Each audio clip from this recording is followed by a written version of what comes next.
and then the people who are over giving, and what about them? And finding that middle boundary, that balance area is the good man area. And what is right for the team, not necessarily just for you or just for me. This kind of behavior, like he said, that's a headache. That's a headache. Why? Because you're a dependent who calls yourself the boss. And that's what this person is, a person who's a dependent who thinks that they're the boss, they're in charge. And that's a very interesting thing, is somebody who doesn't contribute nearly the same amount, but then has an expectation that they should be the one who calls all the shots. That's a funny teammate. That's an interesting teammate. Somebody who doesn't pitch in, but they should tell everybody how it works. Somebody who actually has an expectation of how much others should and need to do, but I can't do or I won't do.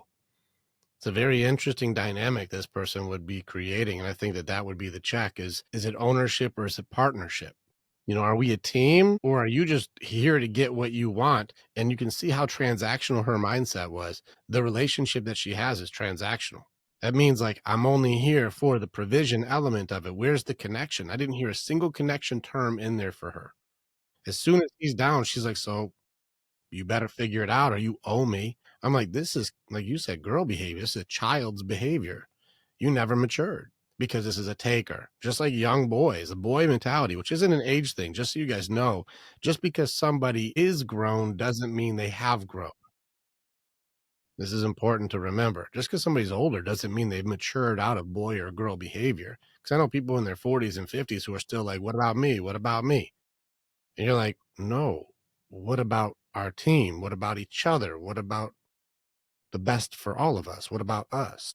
And this is where you see this type of behavior is very frustrating to watch. Yeah, and you feel for you just feel for we encounter guys that fall into that situation all the time. It's a match made in hell when he is an extreme giver, right? And he finds someone that like because the reality is like he's an extreme giver because that's how he found value growing up, right? That's why a lot of the nice guys do that. It's because that was their value.